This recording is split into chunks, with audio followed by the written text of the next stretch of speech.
Thank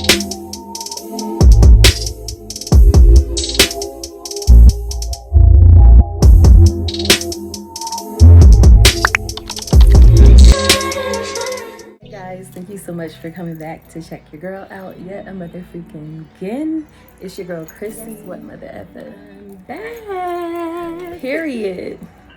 So in light of the recent amount of new subscribers I received that landed me to reach my 500 mark goal, it just opened my mind up to how grateful I was to finally reach that 500 mark. And in light of feeling that and going through those emotions of excitement, because to be honest, I didn't see it happening. Like, I felt like at the end of the year, maybe sometime next year, I would be at 500. I didn't expect it to happen this fast. So in light of that, it opened up my mind and my heart to be able to receive the journey that YouTube has brought me thus far. And with that, I decided that, you know, this is just an appreciation post for us small-time YouTubers, our small-time content creators, our small-time creatives. You know, this is an appreciation post for us, okay? Because we can't forget about us. We can't forget about this journey. If you are ambitious, if you are a perseverer, if you are determined, you are going to reach your goals. And I realized that, you know, because even though I wanted to pull back and disengage so many times, it was just really, really hard to do at times. You know, this is something that became a lifestyle for me. This is something that I do for fun. I do as a hobby. You know, this is something I have done in the past to relieve stress, you know, just because this is an aesthetic for me, you know. So I realized I just needed to focus on that. And with that came my creativity and the lack thereof. I know I can do 1,000% more. I know I'm where I'm at partially because of the stuff that I hold back. I'm fully aware of it. But I just want to talk about the perks to being a small-time content creator, small-time YouTuber, whatever. I just want to talk about the perks to that. So this is an appreciation post to just remind us small-time content creators that, you know, we matter too. And we have to say we matter. Okay? So keep watching. So number one of the reasons why I feel like, you know, I enjoy being a small-time YouTuber is because it's easier to connect to your audience more. It's easier to engage, you know. It's like we're growing together. We're starting from the bottom, now we here kind of thing. You know what I mean? Like, so I feel like it's just because we are small-time YouTubers, it puts us at an advantage, you know, to form a really, really good foundation with those who were there with us from the beginning, who we were there with. I know I follow other small or smaller or nano content creators or YouTubers just because we are our own community, you know, and it's easier for us to engage on a smaller level. So I feel like that's a perk. The perk is that we can engage with our audience. It's easier to respond and reply to posts. It's easier to communicate through posts or any other platform, through messaging or whatever the case may be. It's easier to get in contact with.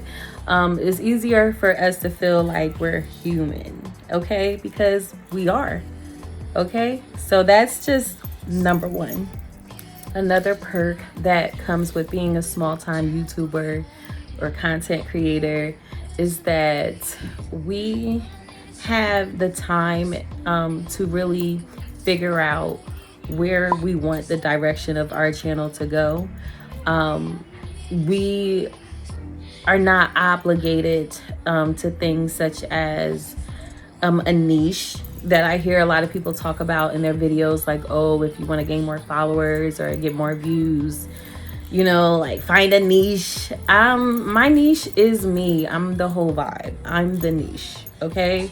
So I'm sorry, that was a little arrogant moment, but not really. I'm just saying in the token that in order for, I feel like for a lot of content creators that are mainstream, in order for them to, you know, be as successful as they are at the height of their career and everything, they have to stay concurrent.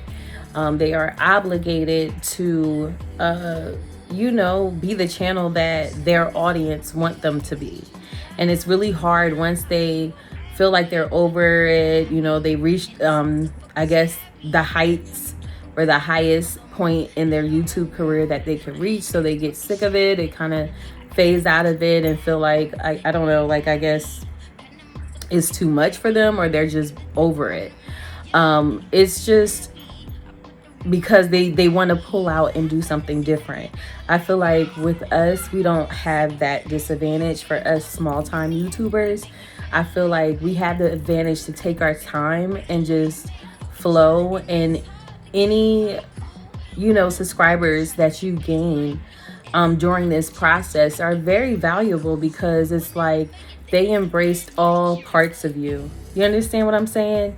And that's the type of person like that I am. Like, I feel like I emulate the way my channel is for the most part. Of course, the more I level up, the more my channel will level up, okay?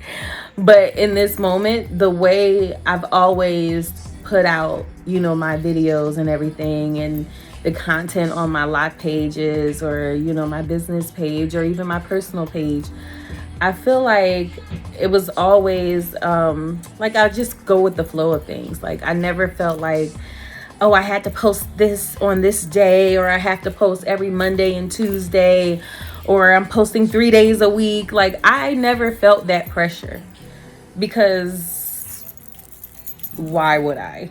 Okay. I feel like right now I have the advantage, and that is a perk, that I'm just simply not obligated to post a video, create content, do any of that. I feel like any subscribers, the community that I've gained through my channel is organic. Nothing was forced, nothing was planned. It's like, yeah, I write stuff out, you know, and think about it thoroughly, you know, but for the most part, I'm just gonna lead with nothing was planned, to the point where I feel like, you know, everyone expects a video from me every week. Everyone expects a video from me every Tuesday. Everyone expects a video from me 2-3 times a week. No, that's not this. Those aren't the obligations of a small time YouTube channel. So I really respect and appreciate that part of the deal. Hey guys, I'm sorry I had to come back because the sun is setting, and I was really trying to go for a more daylight vibe. I feel like low-key, because I'm used to recording my videos at night with like the darkest lighting and setting, you guys don't get to see me for me, like daylight me. And no, I'm not wearing any foundation. I've just got some lip liner, lip gloss, and I did my eyebrows. So you get to see me for me, flaws and all, okay, honey? So I just want y'all to peep that. So I'm losing my natural lighting right about now, so I had to shift the camera. But to get back into the swing of things, another perk that comes with, you know, just being a small time YouTuber is the fact that you're a fresh face. You know what I'm saying? You're a fresh face for sponsors and, you know, people like myself. If anyone is like myself, I recycle people, okay? Like when their time is done, my time is done. It's time to find new talent, kind of thing. And I'll be looking for new journeys to follow. So, you know, you being a small time YouTuber puts you at a nice advantage. Not only to grow, not only to,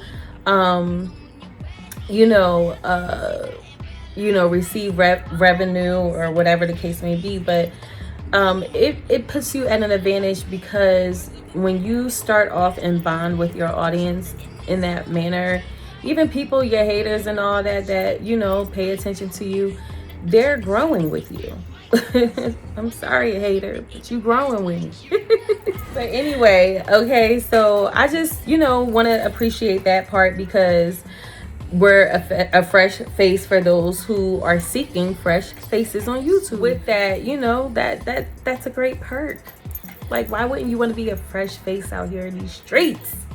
Why? Okay, and lastly, another perk is just the fact that it holds more solitude. The foundation is stronger, I believe, because like my locks, I'm gonna compare it to my locks.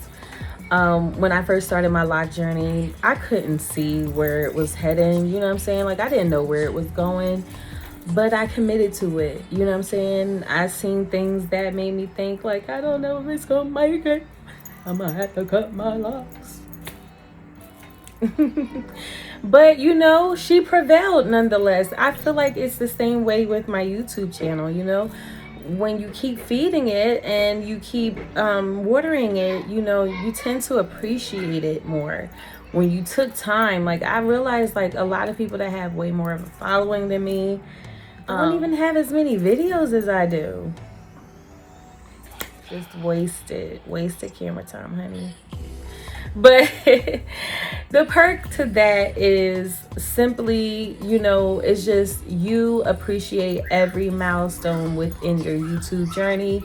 For me reaching 500 subscribers over a week ago was big. For a long time, I was trying to reach 400. And right in the beginning of the new year, I reached my 400 mark, or towards the very end of the last year, I reached my 400 subscriber mark. And I remember thinking, like, okay, my next goal is to reach 500. And I even talked about it in my New Year's video, and I didn't think I was going to get that number until, like I said, next year, like the beginning of next year or the end of this year, because that's usually how it happens, like 100 subscribers every year. So the fact that I was able to reach that in this time is pretty dope. So I appreciate it, because it's like, many times on my YouTube channel, I talked about just leaving YouTube, quitting, feeling like people were watching my channel that didn't like me, watching my channel and stealing content and ideas and not crediting me, watching my channel and throwing shade. Like, you know, it was a lot, you know what I mean? So, you know, to go through all of that, I was like blackballed. Honestly, I was blackballed. Is that what you call it? I was like, you know, exiled from the lock community. Like, you know, like just from one video that I had to realize, like, your pride is what's holding you back. Because I kept that video up for like 2-3 years, 2.5 years. And it's like, you are not going to elevate if you continue to keep this video up, because they're going to keep getting the wrong idea of you. And that's not the focus. So my pride was in the way. But finally one day I was like, you know what? Take that off, because it's a bad image of you. Not your intentions, but you know, that's the vibe that they got. So it's giving them the wrong vibe, and I just want to give them every other vibe. You know what I'm saying? So had to take it off, you know. So it's just going through all of that. I said all that to say I digress. Going through all that just made me realize, like, you know, to finally start to see sponsorships, to finally reach 500, where I can just have a community, a community wall on my YouTube channel. Like, finally, you know what I'm saying? Like, those little milestones make me happy, and it makes me feel like, you know, the hard work that I was putting in is finally paying off. Or just the fact that I just appreciate that I'm not where I was at 2-3 years ago in my channel, you know. So I think that's my favorite perk about being a small-time YouTuber. I feel like you underestimate people. I feel like being a small-time YouTuber have people low-key afraid of what you can become, because they see it. You know what I'm saying? I feel like we are the underdogs, but we are conquerors, period. So anyways, thank you so much for coming back to check me out. It's your girl Chrissy once again, and don't forget, your girl got a podcast, Sipn with Chrissy Monologues. Click it, listen to everything, follow me. Come on, I'm trying to make that a thing. And I will be posting my story about me breaking my celibacy journey very soon. So you want to check it out, because I am not sharing it here on this platform. So Sipn with Chrissy Monologue is available on Spotify as well as Encore or Anchor. I don't remember. Was there an E or an A? I don't remember. But Sipn with Chrissy Monologues, and I will leave here and in the link in the description or comment box below. And thank you so much. It's your girl Chrissy, and I'm tapping out with the fab sign. Peace and love, love and harmony, and be blessed. Yes. Mwah.